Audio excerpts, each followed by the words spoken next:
Hello everybody, thanks for joining in. This is the Polo Show. Remember to follow us on Spotify, Apple Podcasts, and follow us on YouTube. Subscribe to our YouTube channel and turn on the notifications so that way you know when our latest episodes drop. You might notice today I've got a much better microphone, and I've been working on that for a while now, and I'm really glad I got to get that step out of the way. Only problem is my desk is just so big that the desk mount, it's not enough ledge for me, so I'm gonna have to hold the microphone up to my face this whole episode. So we got that going for us, but we got some good stuff on the agenda today. So it was a really wild week in NFL free agency, not even free agency, just the week before free agency.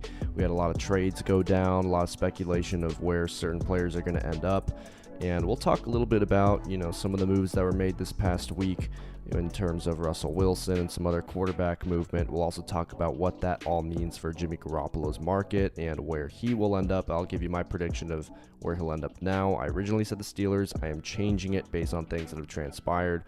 And also I'll talk about who the 49ers should go after in free agency. I think there's a few names that people are throwing out there, but I think there's just one that just makes way too much sense, and I don't care what it's going to cost at this point. I see teams figure it out, and I've seen things that they can do to create cap space, and it is doable. Even though it's very risky, it's doable nonetheless, and I wouldn't want to play on scared money.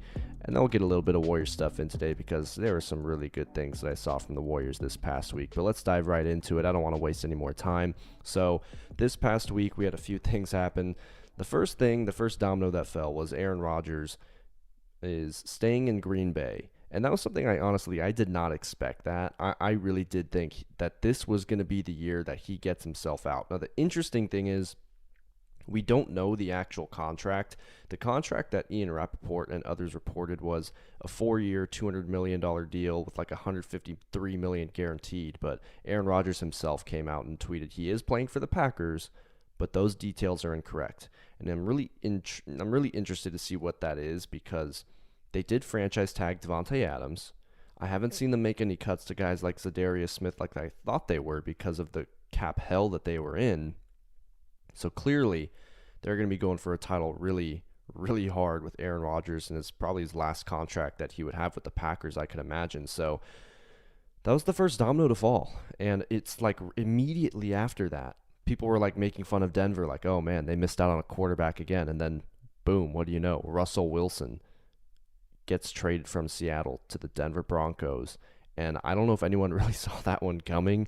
I know we heard whispers about, could Jimmy Garoppolo end up there? Obviously, Aaron Rodgers was one of those names as well, but I don't think any of us actually saw a possibility of Russell Wilson. I personally, in the first episode of this podcast, said I really don't think Russell Wilson's touchable. I felt that was kind of a pipe dream for anyone to get him, but clearly he had to have wanted out. And you see what Seattle's doing. I mean, they're going full rebuild. And then you also got Carson Wentz moving to Washington. We had Khalil Mack. This is what I didn't expect. Khalil Mack going to the Chargers. I mean, Khalil Mack going to the Chargers gives them one of the best pass rushing duos, I think, in recent history. I mean, there's been some great pass rushes, but I mean, Khalil Mack and Joey Bosa, that's going to be really, really tough to stop. And the 49ers, too, they play the whole AFC West, by the way. And the AFC West just added one of their biggest kryptonites in Russell Wilson, and they didn't even have to give up Jerry Jeudy or Cortland Sutton for that trade, which was just incredible to me. I don't know how Denver was able to pull that off. I mean, obviously they had to give up a lot to get him, but to keep your two receivers like that was just incredible. Amari Cooper really recently, and then they've agreed to a trade to send him to Cleveland, and that is just really crazy to me because the problem in Dallas is really Ezekiel Elliott. He's taken a step back, and that contract that they gave him, listen, this is why you do not pay running backs. You draft one every few years. Ezekiel Elliott's making too much money, and because of that, they had to get rid of a number one receiver because of a guy who is actually not even the best running back on that roster. If you look at the production from this past season, Tony Pollard gave them more production in Dallas than Zeke, and because of Zeke's cap hits, they had to dump Amari Cooper for day 3 picks. They traded a first rounder to get Amari Cooper and then committed $100 million to him, and now you have to get a day 3 pick. That's a terrible return on investment. I don't know where Dallas is going from here. They're shopping La'el Collins, so we're just going to have to see. And some other notable names that are being shopped around. Jarvis Landry's been given the permission to seek out a trade as well. Kirk Cousins is another quarterback on the market that I don't know how open Minnesota is to giving him up. I don't know what they'd give in return because they do have a pretty good offense. I mean, even around Kirk Cousins, you look at Adam Thielen, Justin Jefferson, Dalvin Cook. I mean, that is a very good offense. I mean, you don't really have a weakness in terms of your skill players there. I don't know what they would get in return for a guy like Kirk Cousins. So that to me is tough. But of course, the biggest name now available once again is Deshaun Watson. And he did not get any criminal charges. The market is heating up for him fast. He does have a no trade clause, so he is going to get say in where he goes. And I expect a decision fairly quickly. There have been some whispers that he will waive that no trade clause for Carolina. And there's really conflicting reports on whether or not Philadelphia is in contention to get Deshaun Watson. I think that would make sense because they have some draft capital they could package. They can throw Jalen Hurts in the deal, but there's reports saying they're not interested. I don't know if I really believe it. I've seen a lot of conflicting things. So to be honest, I don't want to come out here and say, oh, I think he's going to go here or there because everything is just saying something different, and I don't want to be that guy that just says like, oh yeah, he's for sure going here, and then I'm just totally wrong. So I'm not going to believe it until we actually see the real trade that happens, but he will be gone. You have to assume quickly because you want to enter free agency knowing your cap situation with that cap hit that he has. And also it's easier to, pitch to free agents and skill players when you have your quarterback situation figured out before you get into free agency, because now these wide receivers, maybe they'll be willing to take a little less to come play with an elite quarterback like that. So we'll have to really monitor the Deshaun Watson situation. I know people expect the Seahawks to make a push, but I don't really expect that because Seattle's just blowing up. They're blowing it up. When you release Bobby Wagner on top of the Russell Wilson trade, that's pretty telling because your defense was horrible. People say Bobby Wagner took a step back. I agree with that. I don't agree with the notion that he's washed. People have been telling me like, oh, he's washed. And that to me is extreme. There's a difference between taking a step back and being washed. For instance, Draymond Green, as great as he was this year when he was playing, he's taken a step back when you look at who he was in like 2016. He's not washed. DeMarcus Cousins, he's washed. Sorry. Dwight Howard, he's washed. Isaiah Thomas is washed. Draymond Green, step back. So same thing with Bobby Wagner. He's not washed. He was 5th in the NFL in solo tackles. That's not washed. On a terrible defense. You got to imagine that you're just being stranded on a defense with literally no pass rush. That's going to be really tough for a linebacker in your 30s when you're the captain of that defense.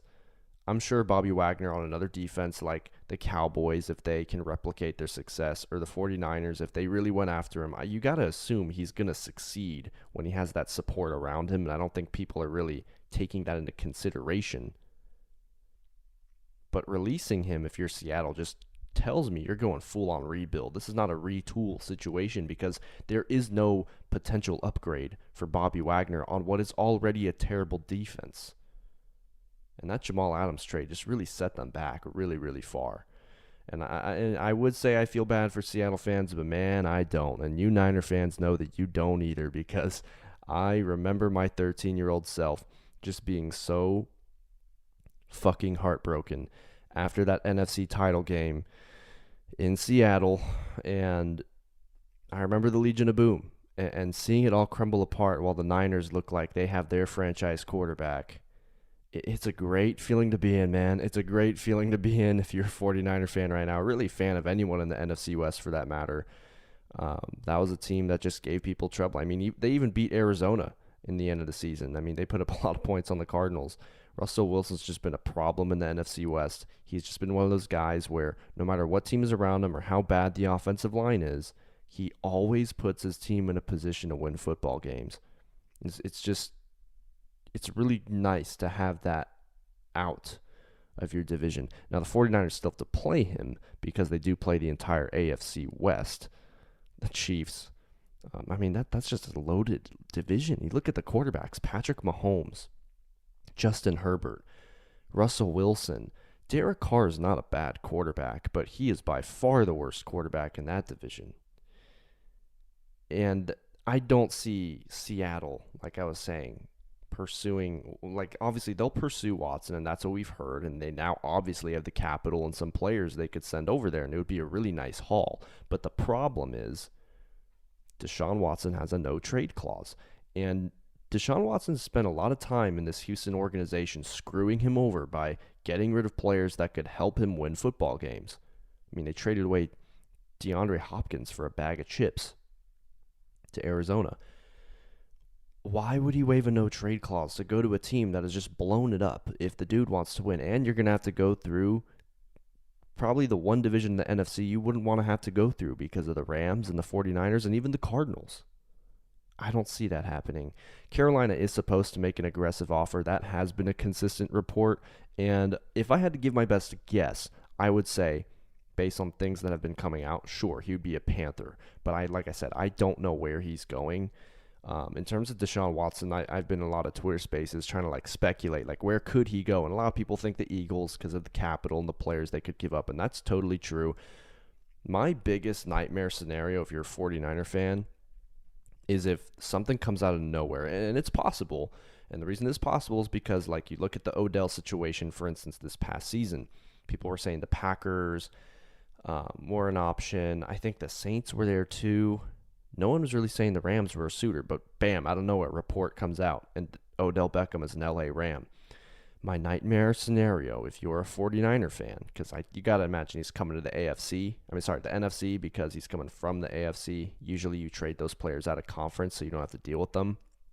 You have to imagine, if he were to go to the Cardinals, I mean, look at the drama that's transpired around Kyler Murray and his questions about his attitude and his leadership and the statement that his agent put out.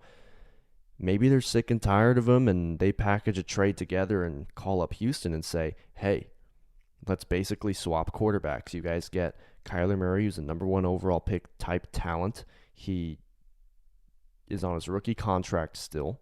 You can build with this guy. We'll take Watson off your hands. If Deshaun Watson ended up on the Cardinals, that I don't know if that's realistic, and I don't think so, but if it did, that's trouble. I mean, they were first place at one point this year. Clearly, if you put Deshaun Watson on that team, they're much better. I don't care what people say. I've had people try to tell me that Deshaun Watson and Kyler Murray are almost the same quarterback. I really don't think so, because if I watched Kyler Murray in that playoff game, he looked lost without DeAndre Hopkins out there. And you can say whatever you want about Kingsbury. I think it's both. Both are definitely to blame for that.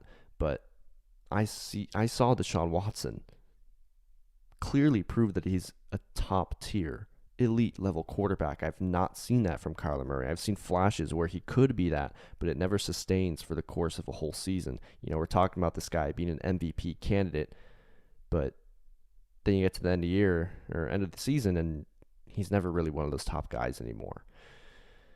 And he would be reunited with DeAndre Hopkins. And that, to me, would just be a nightmare scenario for the 49ers. But if he goes to Seattle, I wouldn't be that worried. But that would be a nightmare scenario for me. But the key to this is the no-trade clause. And that also ties into the Jimmy Garoppolo situation, where he will end up. I don't think that any teams in contention for Deshaun Watson are really teams that we're really looking at Garoppolo. For instance, the Colts. That's where I think Jimmy Garoppolo's going. They're not in contention for Deshaun Watson. He's in their division. They would not trade Deshaun Watson there. I also don't think they have anything good enough from a Texans standpoint to really get him. They would obviously look somewhere else. And here's why I think Jimmy Garoppolo is going to end up in Indy based on things that have transpired, okay? Based on things that have been said around Indianapolis, according to people that have been around people in Indy at the combine that just happened, Carson Wentz has lacked leadership, and that's been a big criticism of his for a while. It's not necessarily his play. Obviously, Carson Wentz is a better quarterback than Jimmy Garoppolo in terms of mobility. He's just a better athlete. He can push the ball down the field. He has the arm talent to at least, put the ball outside the numbers that Jimmy Garoppolo doesn't have. The problem is you have a team that's very good, that has an elite running back, that has some talented receivers, and right now you've got they have the most cap space in the NFL as of now, entering the 2022 season. So you can take his cap hit and still put some other talent around him And if you like a veteran under center to try to just get you to the playoffs, because listen, there's no quarterback that the Colts are in contention for that will put them over the top for a Super Bowl. The AFC quarterbacks, Justin Herbert, Patrick Mahomes, Lamar Jackson, now Russell Wilson, there's just no way that any of the quarterbacks available are going to put you over the top because, like I said, they're not in the market for Watson. At best, you could try to shoot for the stars and get Kirk Cousins. Like that to the Colts would be shooting for the stars, or Derek Carr. I don't see how that would make sense for either of those organizations just based on what Indianapolis would have to offer. They don't have a lot of draft capital. I don't know what players they'd be willing to trade away. They were one game away from making the playoffs. All they had to do was beat the worst team in the NFL, and Carson Wentz just couldn't do that. So, personally, I don't see the Colts being a realistic destination for any other quarterback than Jimmy Garoppolo, because Frank Reich had to personally apologize for vouching for Carson Wentz to come to Indianapolis. So you got to imagine that a guy like that is on the hot seat. You have to imagine that a guy like that is not going to take a chance on drafting a quarterback and going into free agency and getting someone like a Mitchell Trubisky or Marcus Mariota, who has, they've all shown us that they're not starting quarterbacks. They've been given the opportunity, and they've shown us that. Jordan Love even, and listen, I would trade for Jordan Love if I was a team looking for a quarterback, and the reason is simply this. It's just because if I'm choosing between him and Jimmy Garoppolo, there's nothing that Jimmy Garoppolo does that Jordan Love can't do. Jordan Love can make any throw that Jimmy Garoppolo can. He has a stronger arm than Garoppolo. He's far more mobile. If you actually just look at the tape, just look up like the 4-minute highlight reel of Jordan Love's first start against Kansas City. I know he didn't look great, but if you just don't think of whether or not he's a good quarterback, think of in comparison to Jimmy Garoppolo, and you just know that if you're comparing the two, this guy's clearly better and more talented, and he has time to develop, and he's significantly cheaper. But in their situation, it's not necessarily about talent. They just need a veteran under center because Frank Reich is not going to risk jeopardizing any bit of security he has left for his job on someone who has shown us they're not a starting quarterback or someone who has played little to no football. And even if you were to draft a quarterback, there's no way anyone at 42 that's available is going to be good enough. This quarterback draft class is very, very weak compared to last year. You would have to trade multiple assets, which you don't have that much capital anymore because of the Wentz deal, to get up into the first round to pick a quarterback who many of these guys have to sit for a year. You're not going to do that. You need to get Garoppolo as a bridge and buy yourself time to find that future answer. Okay, and it seems like Jimmy Garoppolo just didn't want to go to Washington. He does have that no trade clause until the 16th as well, so it seemed like that fell through. So Indianapolis, they're desperate for a quarterback right now. Washington would have been a destination. I thought it was getting more and more possible, but clearly the Wentz deal made it apparent Jimmy G was not going to go there. And also, why would you make a deal if you're the Colts? Why would you send away Carson Wentz, who is more talented than Garoppolo? Why would you do that if you didn't have a plan in place already to replace him? Because their cap hit is very similar. So it's not like you're going to say, oh, well, Jimmy Garoppolo costs so much money, why would they take him on? They had Carson Wentz under contract for next season. Washington's taking the entire cap hit. It was going to be very similar. And also, Jimmy Garoppolo doesn't have any money left guaranteed in his contract. So you have to have a plan in place if you're going to make a move like that. They're desperate. So maybe they could go for Kirk Cousins. I just don't know what they would have to get him. That's obviously going to cost a lot more in terms of assets than it will for Jimmy G, because everyone knows Jimmy G is going to be gone. So his value is already lower automatically.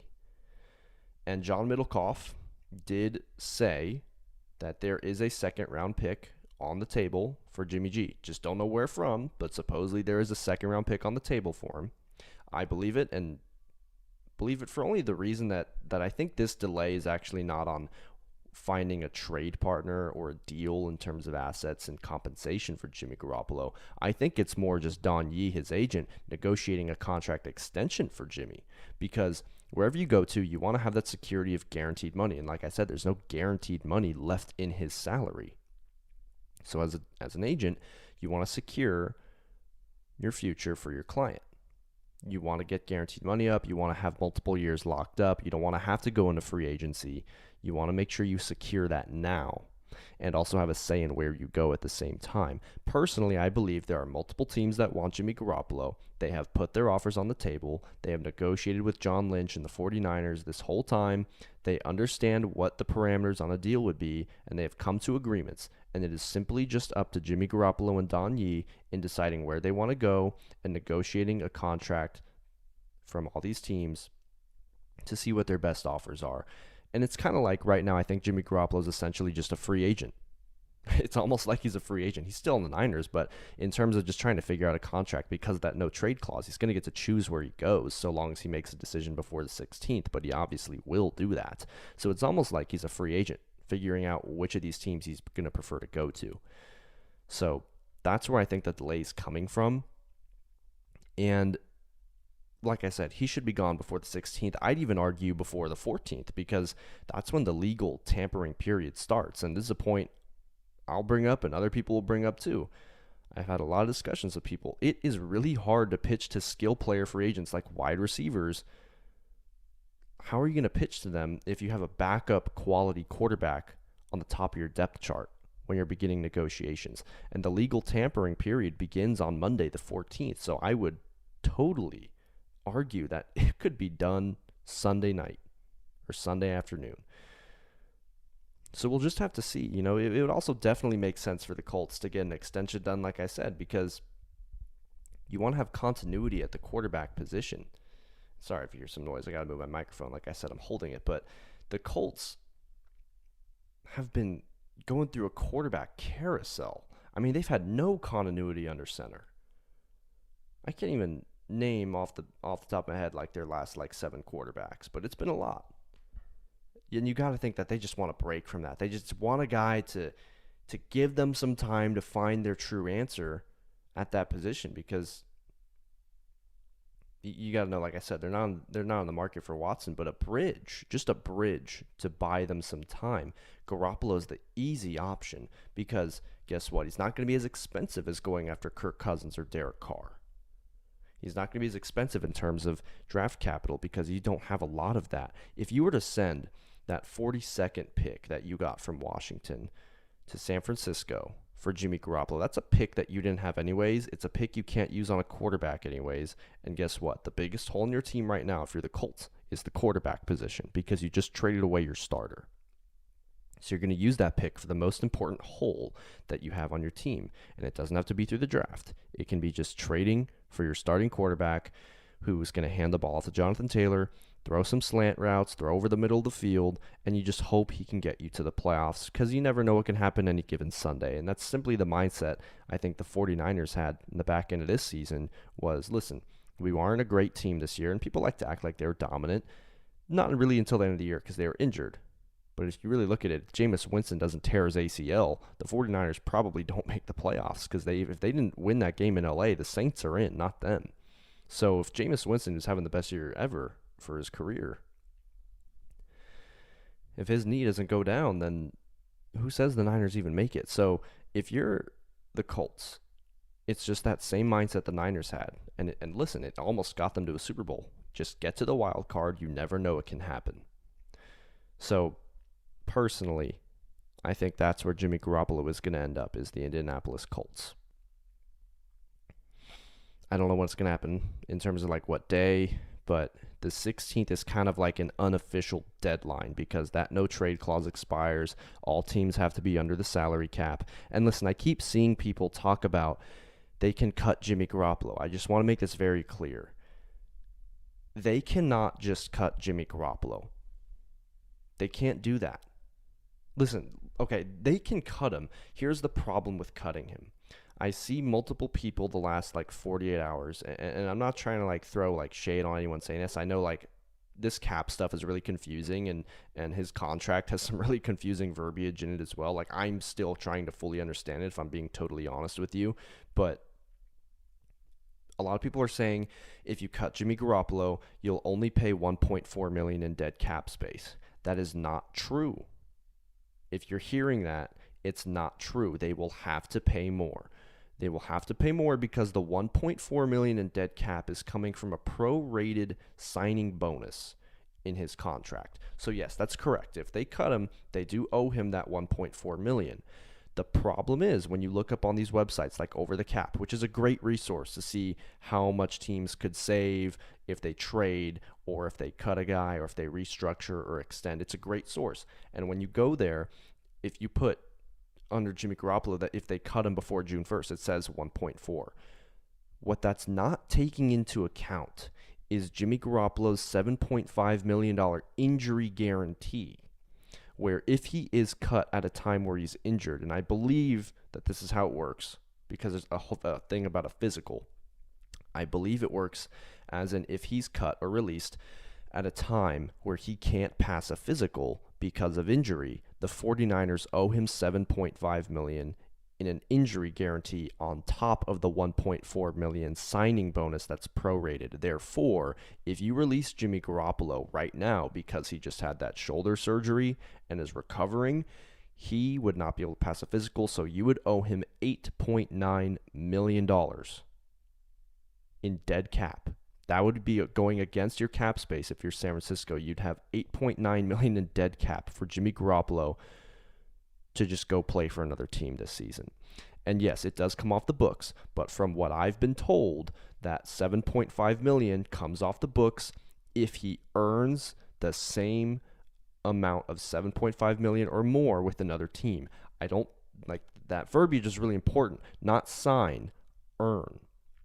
And I think the reason that is because what that same person told me was that the money would come back to them in 2023. And I think that's because he has to actually earn $7.5 million in salary. Or however, he just has to earn $7.5 million for the Niners to get that money back next year. Because that's part of the guarantee, right? If you're released and you're injured and you can't pass a physical, the contract is guaranteeing Jimmy Garoppolo he will make $7.5 million. So you can't just get the money back if next year, for whatever reason, let's say he kept his same deal, right? It's the same contract, if he was released. Let's say he signed another contract that was very, very low in guarantees. Maybe it was heavily incentive-based for whatever reason, right? It wouldn't happen. But let's say for whatever reason it did, and he didn't end up making $7.5 million in 2023. How would he get that money in his guarantee? So it is against the Niners until he earns $7.5 million from another team. They will get it back. So you can't just outright cut Jimmy Garoppolo. And listen, both sides need to get a deal done. You understand? Jimmy Garoppolo wants to pick his location. Why would you take away your position of choice? Let's say for whatever reason, the 49ers figured out a way to get under the cap by the 16th and still have Jimmy Garoppolo on the roster, which would be blasphemous. I think they would cut him if it came to that. But let's say they just did that, just for the sake of this fucking scenario. It's not going to happen. It's ridiculous, and people who think it's going to happen, it's just ridiculous. But let's say he's on the roster on the 16th. New league year starts. They restructured some guys. They're under the cap, so they still have Jimmy Garoppolo's $27 million base salary, whatever it is. They could trade him at that point to anywhere they want.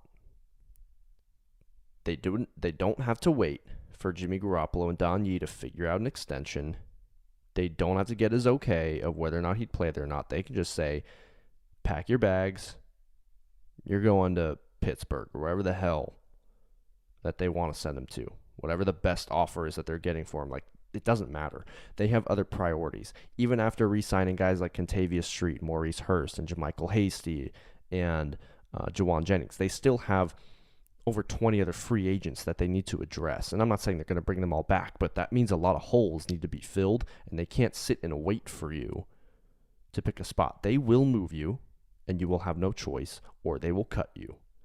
So if Jimmy Garoppolo wants to say, he will waive the no-trade clause for somewhere within the next few days. So a deal will get done. Now, if we're looking at the free agents that the Niners have, there's still a question at strong safety. I don't know what they're going to do about that. I don't know what they're going to do about nickel corner or if they're going to add J.C. Jackson. Listen, there's a lot of free agents that I would love the 49ers to go out and get. I mean, I love the idea of a Chandler Jones. And that's honestly who I would target. I would target that. And that sounds like, holy shit, like you're going to have to pay him a lot of money. And I understand that. I am fully aware. Okay, but you know what? I would call him out on his shit because he did say that he didn't care about the money this year, and he's got the contracts, he's got his Super Bowl, and he just wants to be in a place that will maximize his talent, right? And, I like the idea of J.C. Jackson. However, the reason I don't really entertain that much is because I feel like, okay, you could, let's say they went out to get J.C. Jackson. I'm going to bring this point up before I go back to Chandler Jones. If they went after J.C. Jackson, he'd be making top dollar for all corners in the NFL. And listen, you could say like, okay, the contract's going to look very expensive though, because it would have to be a long-term deal. The guy's entering the prime of his career. You got to think. Now, here's the thing. When you do this contract now, with the salary cap steadily increasing the next few years, and it's going to take another big jump in the next few years, the contract's not going to look that bad. Remember when Jimmy Garoppolo was paid and he was the highest paid quarterback of all time, and that was on this salary? Yeah, well, now you got guys like, routinely making over $30 million, $40 million, even up to the $50 million range. So kind of the same thing. They would be able to set that market at the corner position, so they'd have the opportunity to get in front of it, which is also why you want to make sure you get those Debo and Bosa signings done as soon as possible so you can be the ones to set the market. But for being real, they just don't spend big on corners. They just don't. The only time in recent history, the most recent big name free agent they signed that cost a pretty good amount of money was Richard Sherman. The difference is that with Richard Sherman, he was coming off an Achilles tear, and Seattle had released him, and he didn't have an agent representing him. So yeah, they got Richard Sherman on a deal that included a lot of incentives. But they just don't go after the best corner available in the prime of his career that's completely healthy. They just don't do that. They've been linked to like Charvarius Ward, and there's buzz about bringing DJ Reed back as well, which I'd love, by the way, especially if he played the corner position. The nickel corner position. I would love that. I would absolutely love DJ Reed to come back. He was one of the best corners this year in 2021. He is familiar with the system that they run in San Francisco on defense. I would love him here. He would fit perfectly. But personally, I would cash out on Chandler Jones. He would have to be the top target for me. I understand that he's going to be expensive, but if you put Chandler Jones on the other side of Nick Bosa, it's perfectly in line with the original plan that they did have with Dee Ford. This is exactly how they wanted to win. This was the formula that they showed us in 2019 that they were going for. I mean, they traded a second-round pick for Dee Ford and threw $90 million on the table because this was the plan. Nick Bosa was double-teamed at the highest rate of anyone in the NFL this season. Imagine, because you saw how great that pass rush got toward the end of the year once they moved Armstead inside, and you saw how they were doing in the playoffs, the pressure they put on Dak Prescott. They were getting back to Aaron Rodgers. You look at that pass rush and just imagine that front with Chandler Jones and Nick Bosa collapsing both sides, the left and the right edge, with Kinlaw, who I expect to have a pretty good season, and Eric Armstead in the middle. And remember, the biggest adjustment for them was moving Eric Armstead inside. So you're going to have that for a whole season. With Kinlaw, who was a first-round talent, and you have Jones and Bosa. That's like really close to rebuilding exactly what you were going for in 2019. The problem was Dee Ford was never on the field. If Chandler Jones is out there with Nick Bosa and those two guys, that is the front seven from hell. I mean, that is a front seven of death. To the point where even if your secondary is a little bit depleted or it's kind of a weak link, that's going to take a lot of pressure off those corners. It's going to take a lot of pressure off those safeties when the quarterbacks are under that much duress for the course of a season. I could see them also looking into Bobby Wagner, and there have been reports that basically everyone else in the NFC West is interested in him, but that would have to be on a bargain because they do have linebackers. I did release a tweet earlier this week, and it got a lot of buzz, and people blew it way out of proportion. I wasn't saying that Bobby Wagner is the top target. I was saying that if they're interested in him, there is a way to get him, and if you're not going to go after any of these other top-tier free agents, and Bobby Wagner you feel would upgrade your team, there's no reason to sit and just be comfortable with just signing a bunch of random guys that are not going to make much of an impact. Because personally, and I know people say, oh, well, he's not great in coverage. I totally get that. But he's great in run defense. And if you really want, you can have Fred Warner take the coverage responsibilities at the linebacker position and use Bobby Wagner as specifically a run defender. Like, there's ways you can work around that. And if you have a pass rush with Bosa and Armstead and Kinlaw, and the other depth on the other edge, you can give him more support. He didn't have support in Seattle on that front seven. Like, he was that front seven.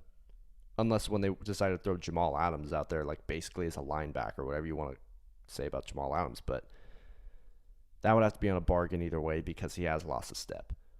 Okay, and the biggest problem is that Chandler Jones, even on a cheaper end, is probably going to demand, in that $17 million range at least, and that'd be tough to swing for the 49ers, obviously.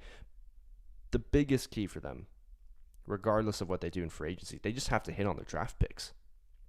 They have to hit on their draft picks, which is why if they could get that 42nd pick from the Colts that they got from Washington in the Wentz trade, they'd be in great shape if they were able to pull off keeping 61, and they'd have the chance to pick at 42 and 61.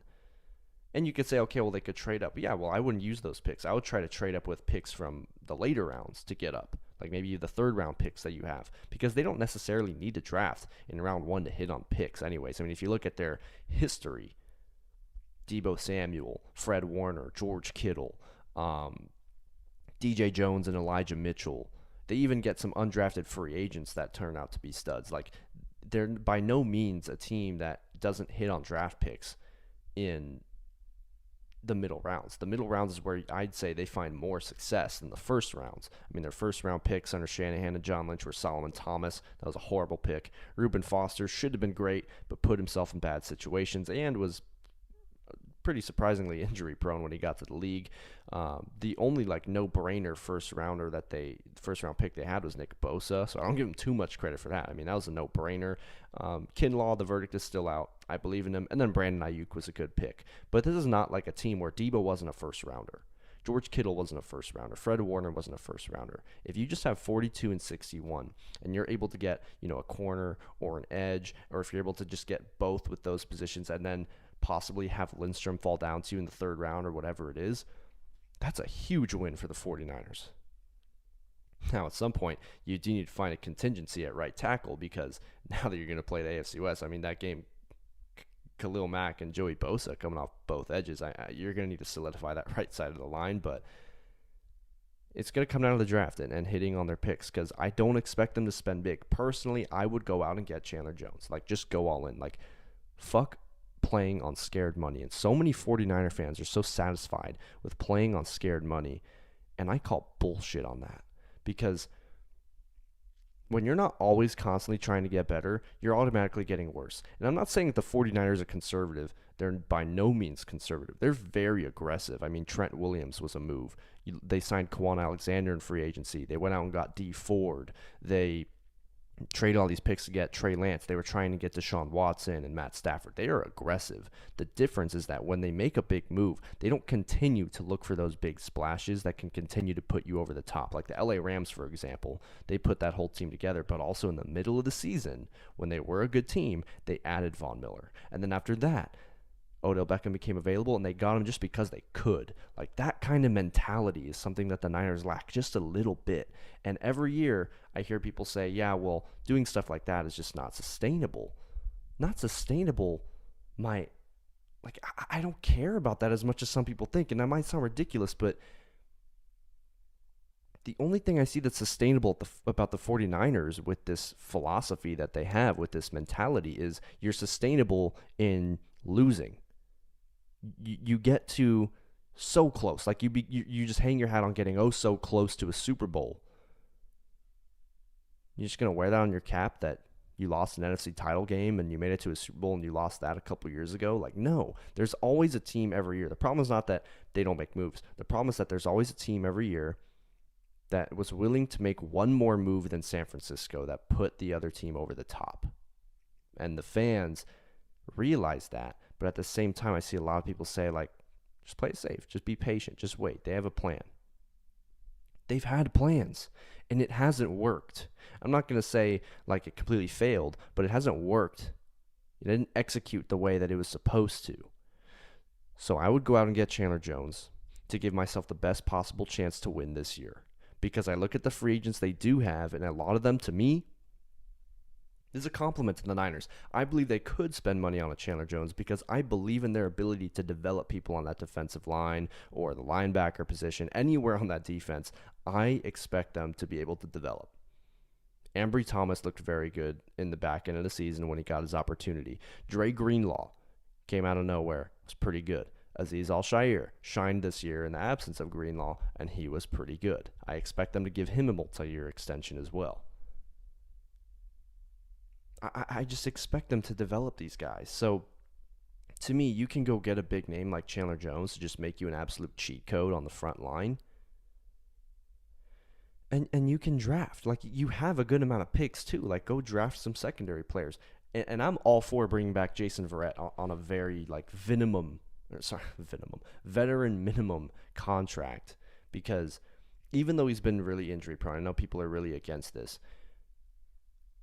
I'm not saying he's a starter, but he provides depth. And if you look at what you had to deal with Josh Norman this year, let's say you have Jason Verrett on the roster and he's just there to compete, and Ambry and Emmanuel Mosley win the job.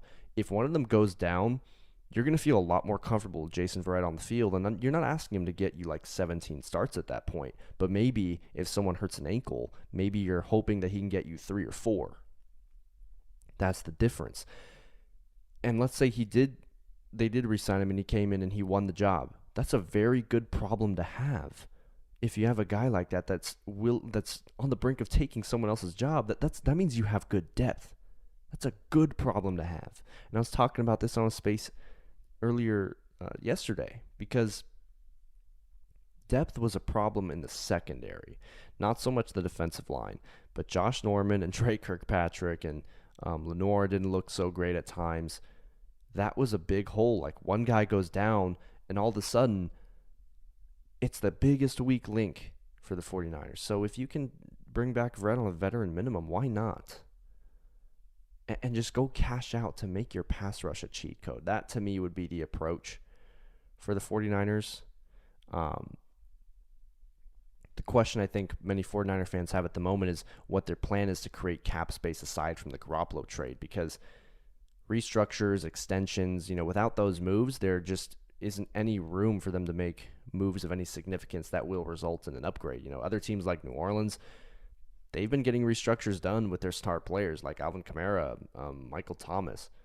They've just been trying to create cap space. Now, I know those teams like the Saints are in bigger cap hell than the Niners, but still, the Niners, the differences between teams like the Saints and the Niners have signed Nate Sudfeld and some cheap free agents to the team. So you got to think that they want to get aggressive, right, in a wide open NFC. So I'm curious if the restructures are happening and they just haven't announced it yet. I wouldn't put it past me because the Niners really like to, keep their poker face as much as they can. So it's possible they have. But I mean, when you can clearly see people covering the Niners or even fans literally knowing pretty easily that you can restructure Eric Armstead to save close to $10 million in cap space this season, that you can extend Jimmy Ward to save a little over $6 million in cap space this season. When almost anyone can figure that out, you wonder why they haven't done anything, or if they've come up with a better plan and they just don't want people to know about it. I don't know what it is. But that's got to be a question, is are they creating cap space right now that we don't know about? Because even if you just trade Jimmy G, right now they're projected to be about $10 million over the cap after these signings that they made. So if you clear $25 million off your books, you're really only looking at like $15 million in cap space. And then you have to pay your rookies that you end up drafting. So something is definitely going to happen. We just don't know what is going to happen.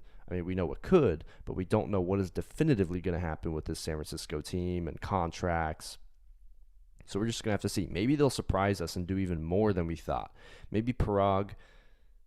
Actually, no, I was going to say maybe Parag Marate is a genius, but no, I don't want to give him too much credit.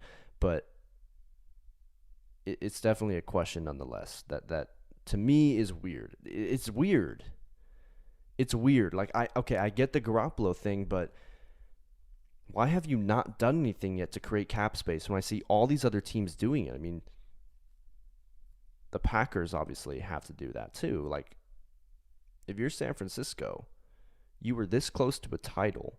To me, if I can see Eric Armstead and Ward and even Samson Ebukam that you can extend and save about $4 million this season, where is this all? Where's this money going to come from for you to even have a chance to retain some of these key free agents? Like, first of all, you can forget Lakin and you can forget DJ Jones, but all the other guys that might be a little cheaper, how are you even going to manage that if you're not making any moves right now to clear up that cap space? That to me is a huge question mark, and I know they have a plan. I'm not going to sit here and act like I'm smarter than John Lynch. I know they have a plan. I'm just dying to know what it is because it's weird. It's weird going into this offseason like that. I mean, there's a lot of weird shit coming out about the Niners right now. There was a video of Trent Williams on a like an interview or show, I guess, that Chad Johnson does with like Brandon Marshall and shit. And I don't really fucking read too much into this shit, but I don't know if any of you saw it, but basically Chad Johnson was trying to recruit Trent Williams to the Bengals. And Trent Williams was on the show, like he's sitting on the couch right there. And he was basically saying, a birdie told me that he wants to transition to a contender next year. Looking at Trent Williams, and then first of all, he's on the Niners, but also does that mean, you kind of want out? Like, what's going on? Like, he just signed this big extension. I don't read much into it, but the thing that got people kind of nervous is Trent Williams didn't really say anything to defend himself. He just said, I'm under contract. That's all he said, and he kind of had a smile on his face. He didn't deny it. Personally, I think it must have something to do with tampering that he's trying to avoid, but there's just a lot of weird things going on with the Niners this offseason. A lot of people hating on Trey Lance and trying to say he's not ready or he's not a lock, and it's fucking ridiculous. I mean, the people that, like, I've never seen a quarterback like Jimmy Garoppolo get more love for being so mediocre. I've never seen it in my life. Like, this is reaching Tim Tebow territory. It's reaching Tim Tebow territory where every time this guy's in the headlines or has a shot in the NFL, people fucking love it. Like, they eat that shit up. And Jimmy Garoppolo, who is so mediocre, putting his team in position to not be successful in the playoffs, and people are trying to act like, oh, it's not his fault. Kyle Shanahan did this, or the defense couldn't get off third down. To hell with that. And I know I'm going a bit off a tangent, but no, I'm going to get this shit off my chest. Jimmy Garoppolo threw more fucking interceptions in the playoffs than touchdowns. That's detrimental to your team. I don't give a fuck what anyone tries to tell me. If you try to tell me otherwise, I'm really curious and I want to have a conversation with you. And I'm really curious to know the reasoning behind how throwing more interceptions than touchdowns in the playoffs is good for your team and not detrimental. Kyle Shanahan, what people need to realize, dragged this quarterback to the NFC title game this year. 2019, I'm not going to give him as much criticism because he was serviceable in 2019. But this year, specifically, you could clearly tell that Kyle Shanahan just has to call plays a certain way because he knows his quarterback is limited.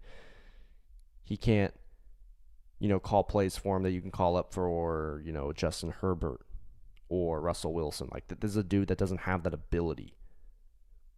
He can't throw the ball outside the numbers. He can't drive the ball down the field. I mean, for those of you Niner fans, I'm sure you know exactly what I'm talking about here, but every Sunday, you had a moment, maybe multiple times in a single game, your heart nearly stopped because Jimmy Garoppolo threw the ball over the middle of the field, beyond the markers,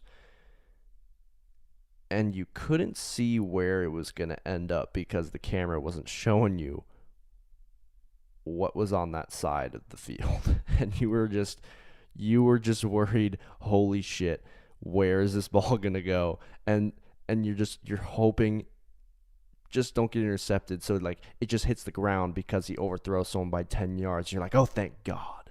Like, that's not a quarterback that's putting you in a position to win when you start feeling that. You understand? So I just can't wait for Jimmy Garoppolo to be gone.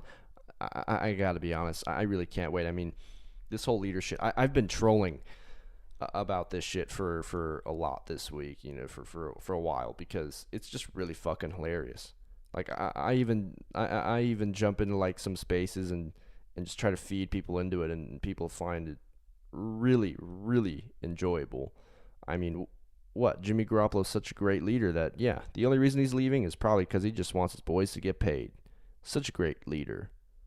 What is his leadership quality? Okay, I get it. People like him. But do you notice that when people talk about Jimmy Garoppolo in the locker room, they talk about he's a great guy, he's a great teammate, he's a leader, he's the calm in the storm. And when teammates talk about Trey Lance recently, they're talking about, oh, he's going to be a superstar. Arden Key saying he's going to be a fucking dog in this league. They're talking about his skill. Yeah, you don't ever hear anyone talk about Jimmy Garoppolo's skill. It doesn't happen. I can't hear anything about his skill. It's just hilarious to me. And you know what? It's really fitting, by the way, and people have found this clever when I brought it up. Isn't it really fitting that the one thing you worry about Jimmy Garoppolo getting you is picks? However, on the flip side, you're hoping Jimmy Garoppolo gets you a pick in the offseason. It's really weird. He's just destined to get you picks, I guess. But it's really weird. It's really weird the love that he gets. But anyways, I can go on about that for an hour or 2 hours straight. I don't want this to turn into that. I know you're probably listening to this. You got some shit to do today. Like, I'm not going to spend too much time on that.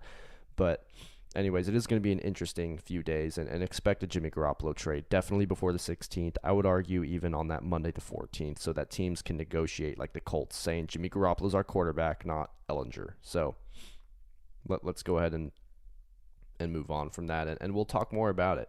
And fuck, I wish I wasn't going to, like, okay, I'm going to enjoy my trip to New York, but I really wish it wasn't going to be this week, because I literally fly there on the fucking 16th. Now, it's going to be the night of the 16th, but it means I'm going to be gone, and I won't be able to do an episode this weekend to recap the first few days of free agency. So I guess we'll get a bigger recap episode when more signings happen the week after, but damn, I just wish that the timing was different. But it's okay. It's okay.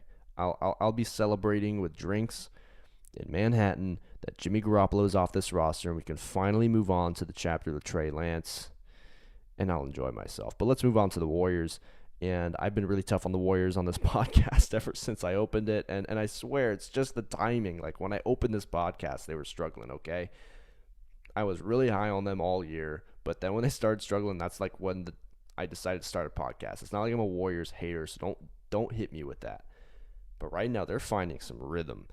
And I have to say, I was watching that game last night against Milwaukee, and I just sat there, and the word that I came up with in my mind was like, this is inspiring. It was inspiring to see them do what they did to Milwaukee. I regained my faith last night in their chances at a title after seeing Jordan Poole and Andrew Wiggins and others like Kuminga just stepping up in the game against the defending champions. Like, that's what matters. And Jordan Poole with back-to-back big shots in Denver as well. You know, things are looking good. Because these are the guys that need to step up in the playoffs. They're the role players. I expect Steph to show up. I'm not worried about Klay Thompson's shooting woes. I don't even care that he was struggling the last few games. Klay's going to be Klay. I mean, everyone was going into this game thinking about, oh man, can Klay get back to form? And then he lit up 38 points on the defending champions. Of course, that shot never goes away when you're that pure of a shooter. And they did what they did last night, still without Draymond Green. That to me was exceptional. If the role players and Klay are able to beat teams like the Bucks without Draymond on the floor, there's not a whole lot that'll be able to stop them. Because Steph Curry didn't play a great game either. He didn't even really take a lot of shots, and he had some bad turnovers. And they still did what they did to Giannis Antetokounmpo and the Milwaukee Bucks. That to me is very inspiring. And I truly feel like that Denver game when Jordan Poole hit those back-to-back shots and he was screaming, that to me solidified his spot as a closer. It solidified his spot as a closer for the Warriors. And I want him on the floor no matter what during every crunch time situation in the playoffs. all the time because he's just such a talented scorer. I mean, whether it's scoring from the perimeter, off the bounce, off the catch, or getting to the basket, he's an acrobatic finisher at the rim. He's more athletic than he might look. Like, he can get up there and throw it down on somebody if he really wanted to, and you need that type of guy who's not only capable of making difficult shots, but is also going to have the confidence to attempt difficult shots in high pressure moments. And this whole season, he just put the world on notice to who this guy is. He put the world on notice. I expected a Jordan Poole leap. I didn't expect it to be to this extent. I got to be quite honest with you. And I never expected from the beginning, when Jordan Poole was first drafted, I never expected him to reach this level. I thought he was going to bust out after 2 seasons, if I'm being totally honest. And he's arrived. And he deserves the payday that he's about to get this summer. I mean, there was a rumor saying that he could get $80 million in 4 years in an extension with the Warriors. And listen, regardless if whatever team he signs with this summer, regardless if it's going to be with the Warriors or if he ends up going somewhere long-term with another team, whatever payday he gets, it is well-deserved, because clearly this is just the very beginning of Jordan Poole, and he has a lot more potential and a lot more to add into his toolbox. I can just tell just looking at him. I mean, he's fuming with potential, and I think he's a star in this league already. He just is on a team that's obviously going to overshadow, the other talent's going to overshadow him. If he was a starter somewhere else, this dude would be putting up like CJ McCollum numbers, in my opinion, like right now. So he's arrived. He's arrived. And if you put Curry and Clay and Poole, Wiggins, and Draymond on the floor, that to me is a lineup I can be confident in to close games in the playoffs. Because I don't give a damn if you're small in that situation. Those are the 5 best players that will give you a chance to win. I don't want to see Otto Porter, Damian Lee, or Juan Toscano Anderson. Enough of that. And I love those guys. I love their contributions to the team. They all bring something positive in their own way. Otto Porter is pretty good at getting defensive rebounds, and he's been a good shooter from the perimeter this year. Damian Lee has had his moments too when he's in rhythm where he's pretty good at scoring. Juan Toscano Anderson provides some playmaking ability when Draymond's out and does bring his own bit of energy and grit to the game.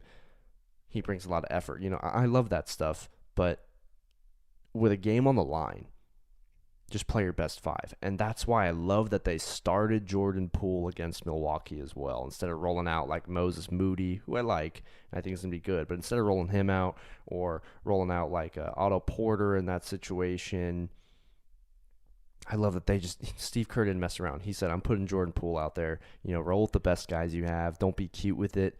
Just allow your talent to win games, man. That's all you got to do. Just allow your talent to win you games. And Jordan Poole is one of the most talented players on this team. It's possible that if they keep playing like this too, they could take that 2nd seed back. I mean, that's how much I was inspired by watching that game last time. I mean, last week I was talking about how I think the 2nd seed is out the door. I don't think that's the case anymore, the way that they're playing. Because Memphis, to me, just hasn't taken full advantage of this dry spell that the Warriors just crawled themselves out of. So it's going to be really close. I thought Memphis was just going to run away with it, considering their strength of schedule was a lot easier. But they haven't taken full advantage of it. They haven't. They've lost some games, and it's been very close. And I think the Warriors, the way they're playing, and they're going to get Draymond Green back on Monday, I think they can take it back. I really, really do. And it's going to be really close.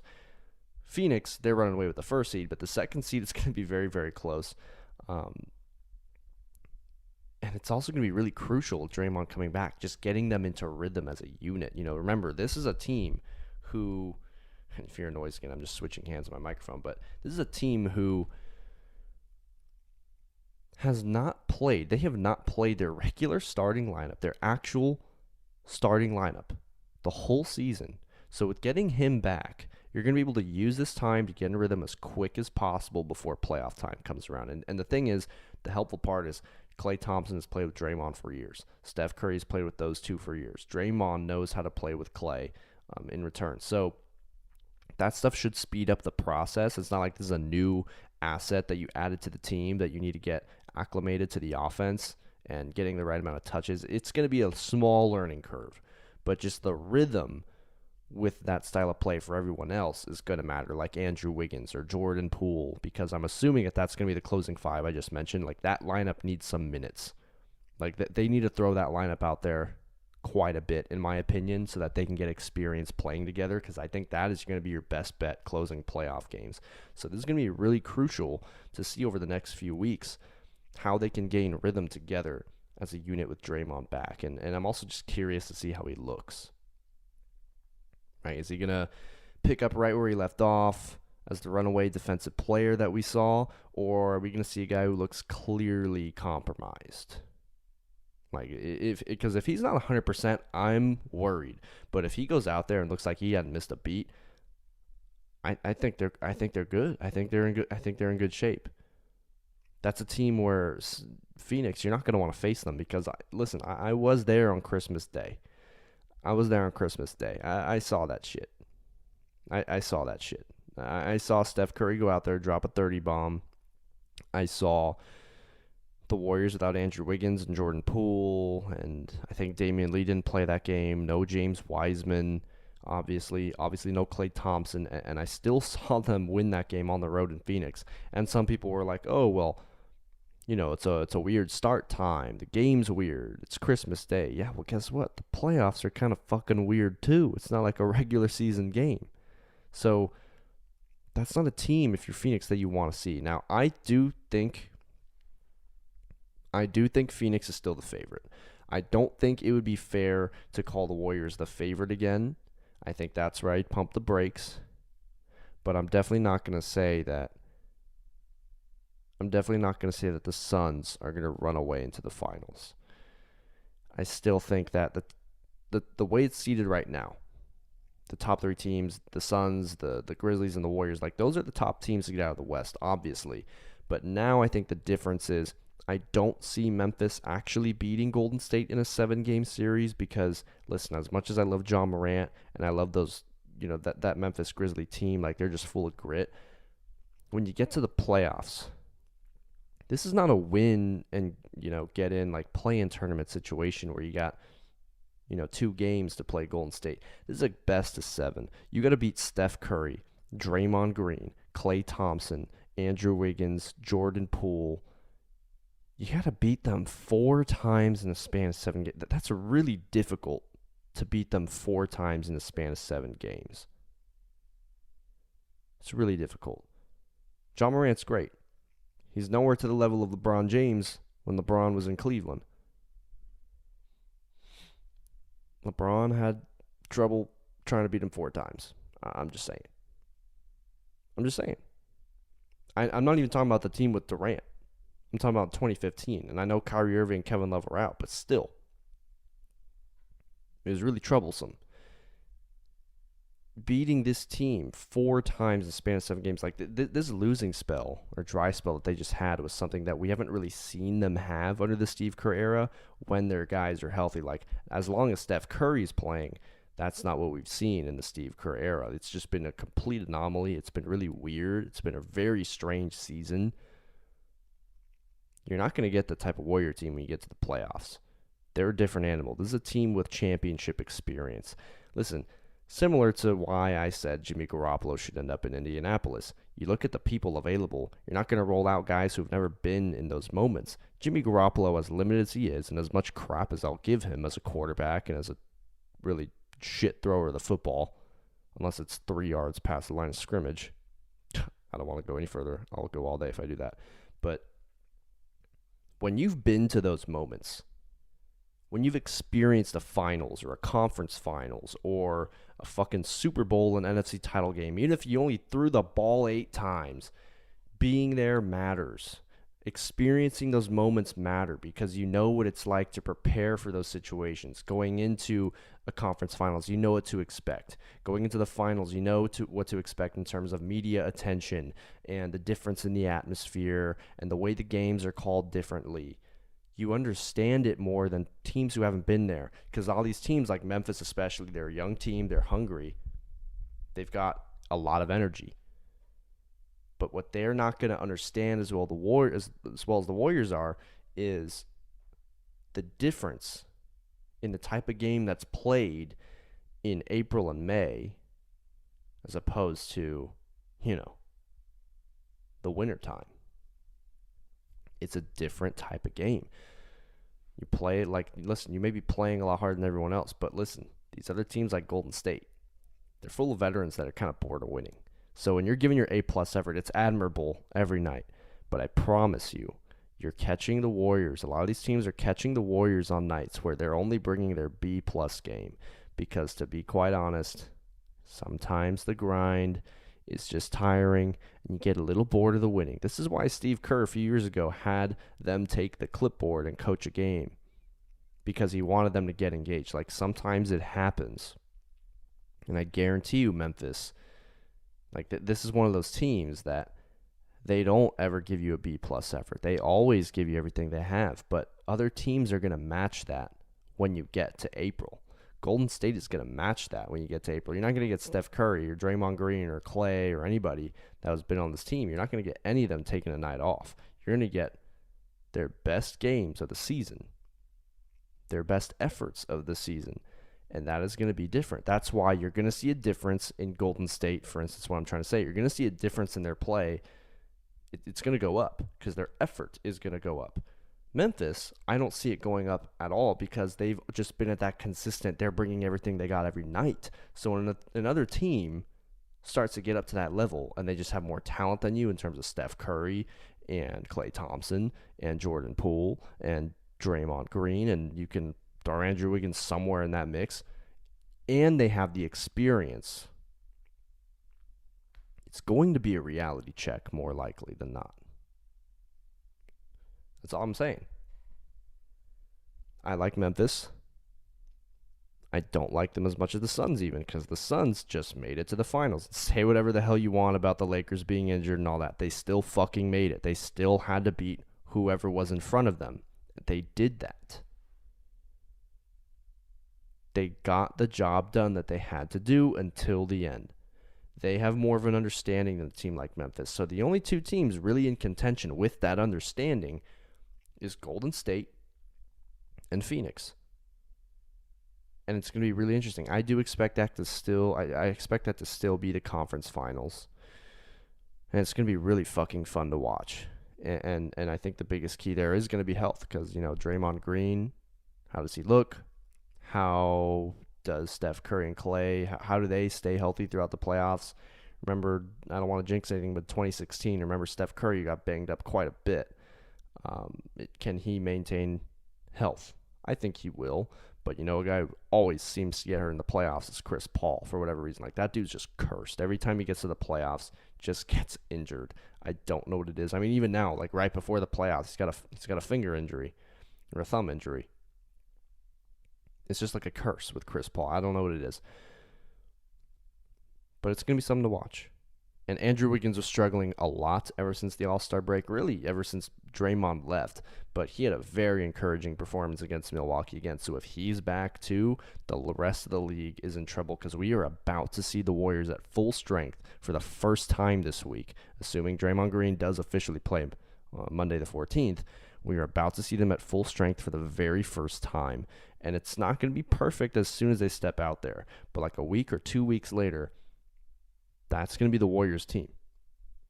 We haven't even seen them at their full potential yet, and they're the third seed in the Western Conference, and that to me is positive. It wasn't looking good for a while. It looked like it was a downward spiral, and this season just completely turned on them. But now they flipped the odds back in their favor. And that is all attested to their championship pedigree from Steph Curry, from Klay Thompson, even Draymond Green's presence in the locker room, Kevon Looney, and Steve Kerr, and the rest of the staff and the front office. It translates into these moments because you see other players step up because they know they have to live up to the call. They have to answer the call. Jordan Poole has done that, and I think he's ready for the moment. So